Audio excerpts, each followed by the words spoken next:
സുഗമോ ദേവി സീരിയലിൻ്റെ ഏറ്റവും പുതിയ എപ്പിസോഡിൻ്റെ റിവ്യൂയിലേക്ക് എല്ലാ കൂട്ടുകാർക്കും സ്വാഗതം. അങ്ങനെ അരുന്ധതി ദേവികയെ വിളിക്കുന്നുണ്ട്. എന്നിട്ട് ചോദിക്കുന്നു, എന്തായി ദേവിക തീരുമാനം?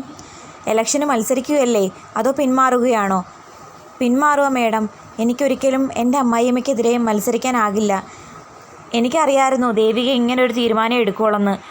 ദേവിക അവിവേകമൊന്നും കാണിക്കരുത്. ദേവിക മത്സരിച്ചാൽ ഉറപ്പായിട്ടും താൻ ജയിക്കും. തനിക്ക് മത്സരിക്കാനുള്ള എല്ലാ യോഗ്യതയുണ്ട്. ഞാൻ ആർക്കെതിരെയാണ് മേഡം മത്സരിക്കേണ്ടത്? എൻ്റെ അമ്മയ്ക്കെതിരെയോ? ഞാനങ്ങനെ മത്സരിച്ച് വിജയിച്ചു എന്ന് തന്നെ ഇരിക്കട്ടെ, എൻ്റെ ജീവിതത്തിൽ ശരിക്കും പരാജയപ്പെടാൻ പോകുന്നത് ഞാനല്ലേ. ഒരു വിധത്തിലാണ് ഞാനും നന്ദുവുമായിട്ടുള്ള പ്രശ്നം ഒന്ന് കോംപ്രമൈസ് ആയത്. വീണ്ടും പ്രശ്നങ്ങളിലേക്ക് ചെന്ന് ചാടാൻ എനിക്ക് താല്പര്യമില്ല. അമ്മയാണ് ശരിക്കും MLA ആകാനുള്ള എല്ലാ യോഗ്യതയുള്ള വ്യക്തി. പലരും പറഞ്ഞു കേട്ടിട്ടുണ്ട്, അച്ഛന് തന്നെ MLA ആയിരിക്കുന്ന സമയത്ത് പല ക്രിട്ടിക്കൽ സ്റ്റേജിലും ആശയങ്ങൾ പറഞ്ഞു കൊടുക്കുന്നത് അമ്മയായിരുന്നു എന്ന്. അപ്പോൾ അത്രയും അറിവുള്ള അമ്മ മത്സരിക്കുന്നതല്ലേ എല്ലാവർക്കും നല്ലത്. നന്ദൻ എന്തു പറയുന്നു? നന്ദുവിനെ പിന്നെ ഞാൻ വിളിച്ചില്ല. എന്തായാലും നന്ദുവിന് ഞാൻ മത്സരിക്കുന്നത് തന്നെയായിരിക്കും ഇഷ്ടം. നന്ദു എന്നെ വീട്ടിൽ കൊണ്ടുവന്ന് ആക്കിയതിൻ്റെ ദേഷ്യവും കൂടിയാണ് ഇലക്ഷന് മത്സരിക്കാമെന്നുള്ള എൻ്റെ തീരുമാനം. ഇപ്പം ഞങ്ങൾ തമ്മിലുള്ള എല്ലാ പ്രശ്നങ്ങളും കോംപ്രമൈസ് ആയില്ലേ.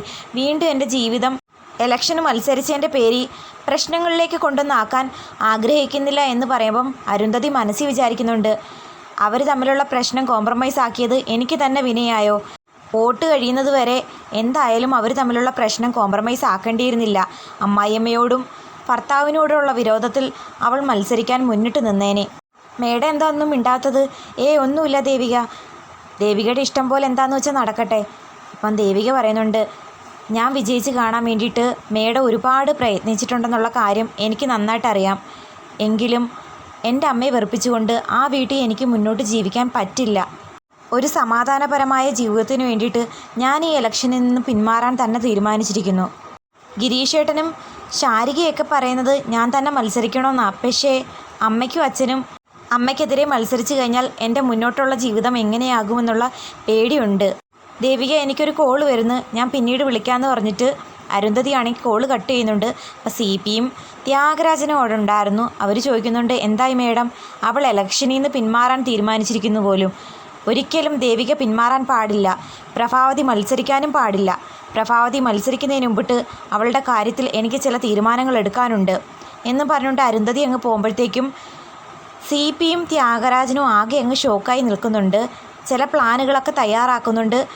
അരുന്ധതിയും ത്യാഗരാജനാണെങ്കിൽ എങ്ങനെയെങ്കിലും പ്രഭാവതിയെ ഇല്ലാതാക്കണം എന്നുള്ളൊരു തീരുമാനത്തിലേക്കാണ് മുന്നോട്ട് പോകുന്നത്. ദേവിയേക്കിപ്പം മത്സരിക്കാൻ താല്പര്യമില്ലെങ്കിലും അവൾ മത്സരിക്കണം, വിജയിച്ച് കാണണം. നന്മയുള്ളൊരു പെൺകുട്ടിയാണ്. ഒരുപാട് പേർക്ക് ഒരുപാട് സഹായം ചെയ്തിട്ടുണ്ട്. അതിൻ്റെ പേരിൽ അവളുടെ ജീവിതത്തിൽ പല പ്രശ്നങ്ങളും ഉണ്ടായിട്ടുണ്ട്. താൻ ഉൾപ്പെടെ അവളെ സംശയിച്ചല്ലോ എന്നുള്ള വേദനയിൽ നന്ദൻ ചില ഉറച്ച തീരുമാനങ്ങൾ എടുക്കുന്നുണ്ട്. ഒരു കാരണവശാലും ഇനിയും ദേവികയെ കരയിപ്പിക്കാനോ ഇലക്ഷനിൽ നിന്നും പിന്മാറാനോ പറയാൻ പാടില്ല. എന്നിട്ട് ആ കാര്യമാണെങ്കിൽ അമ്മയെ പറഞ്ഞ് കോംപ്രമൈസ് ആക്കാൻ ശ്രമിക്കുന്നു. ദേവിക ഒരു കാരണവശാലും വിഷമിക്കാൻ പാടില്ല. മാത്രമല്ല, ഈ ഇലക്ഷന് അവൾ തന്നെ മത്സരിച്ച് വിജയിക്കണം. അവൾ മത്സരിച്ച് വിജയിക്കാൻ യോഗ്യതയുള്ള പെൺകുട്ടി തന്നെയാണ്. ആ പാവം ഋഷിയെ, വയ്യാതെ കിടന്ന ആ ചെറുപ്പക്കാരനെ അവളുടെ സ്നേഹവും പരിചരണവും കൊണ്ട് മാത്രമാണ് ജീവിതത്തിലേക്ക് കൂട്ടിക്കൊണ്ടുവരാൻ സാധിച്ചത്. അങ്ങനെയുള്ള പാവം അവളെ ഞാൻ ഒരുപാട് തെറ്റിദ്ധരിച്ചു. എൻ്റെ ദേഷ്യത്തിന് എന്തൊക്കെയോ നിയന്ത്രണം വിട്ട് പറയുകയും ചെയ്തിട്ടുണ്ട്. അതൊന്നും അമ്മ ഇനി മനസ്സിൽ വെച്ചേക്കരുത്. ഞാനും ദേവിയും തമ്മിലുള്ള പ്രശ്നത്തെ തുടർന്നല്ലേ അമ്മ ഇലക്ഷന് മത്സരിക്കാൻ തീരുമാനിച്ചിരിക്കുന്നത്. ഞങ്ങൾ തമ്മിലുള്ള എല്ലാ വഴക്കും മാറിയിട്ടുണ്ട്. നിൻ്റെ പ്ലാൻ കൊള്ളാം. ഞാൻ ഇലക്ഷന് മത്സരിക്കാതിരിക്കാൻ വേണ്ടിയിട്ട് ചുമ്മാ കള്ളത്തരമൊന്നും പറയണ്ട. കള്ളമല്ലമ്മ, സത്യ. അരുന്ധതി മേഡം പാവ ഒരു സ്ത്രീയാണ്. അവരെന്നോട് നടന്ന കാര്യങ്ങളെല്ലാം തുറന്നു പറഞ്ഞു. അത് കേട്ട് ആകെ ഷോക്കായി നിൽക്കുന്നുണ്ട് നമ്മുടെ പ്രഭാവതിയും. ഇലക്ഷന് മത്സരിക്കാനുള്ള എൻ്റെ തീരുമാനം അന്തിമമാണ്. അതിനി സിദ്ധു എന്നല്ല, നീയോ രജനിയോ ഗിരീഷോ ദേവികയോ ആര് പറഞ്ഞാലും ഒരു മാറ്റവും ഇല്ല. ദേവികയോട് ഇലക്ഷന് മത്സരിക്കേണ്ട, പിന്മാറാൻ പറഞ്ഞപ്പോൾ അവൾ എന്താ പറഞ്ഞത്? ദൃശ്യമാധ്യമങ്ങൾ മുഴുവനും അറിഞ്ഞു, നോമിനേഷൻ കൊടുത്തു, അതുകൊണ്ടിനി പിന്മാറാൻ പറ്റില്ലെന്ന്. KDF പാർട്ടിയുടെ MLA സ്ഥാനാർത്ഥിയായിട്ട് രാമപുരം നിയോജക മണ്ഡലത്തിൽ മത്സരിക്കാൻ പോകുന്നത് ഞാനാണെന്നുള്ള കാര്യവും എല്ലാവരും അറിഞ്ഞു കഴിഞ്ഞിരിക്കുന്നു. ഇനി ഞാൻ ഇലക്ഷനിൽ നിന്ന് പിന്മാറിക്കഴിഞ്ഞാൽ എൻ്റെ പാർട്ടിയാണ് അത് ദോഷമായിട്ട് ബാധിക്കുന്നത്. അതുകൊണ്ട് എനിക്ക് ഈ ഇലക്ഷന് മത്സരിച്ചേ പറ്റൂ. അമ്മയുടെ തീരുമാനം അതാണെങ്കിൽ ഒരു കാര്യം പറഞ്ഞേക്കാം, നാളെ മുതൽ ഇലക്ഷൻ പ്രചരണത്തിന് വേണ്ടിയിട്ട് ഞാനും ഇറങ്ങാൻ പോകുക എൻ്റെ ദേവി വിജയിക്കാനായി. അമ്മയ്ക്ക് എന്നോട് യാതൊരു വിരോധവും തോന്നേണ്ട ആവശ്യമില്ല. അല്ലേലും പ്രഭാവതി ഈ ഇലക്ഷൻ ഇറങ്ങിയിരിക്കുന്നത് എൻ്റെ മക്കളെയോ മരുമക്കളെയോ ഭർത്താവിനെയോ കണ്ടിട്ടല്ല, ഒറ്റയ്ക്ക് നിന്ന് പൊരുതാൻ വേണ്ടിയിട്ടാ. എൻ്റെ കുടുംബത്തിന് വേണ്ടിയിട്ടോ? കുടുംബത്തിന് വേണ്ടിയിട്ടാണെങ്കിൽ അമ്മ ഈ ഇലക്ഷനിൽ നിന്നും പിന്മാറണം. അതാ എല്ലാവർക്കും സന്തോഷവും നല്ലതും.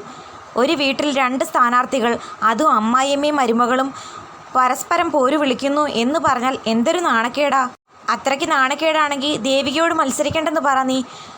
അമ്മയുടെ ഉദ്ദേശം കൊള്ളാം, എന്തായാലും ഇനി അത് നടക്കില്ല.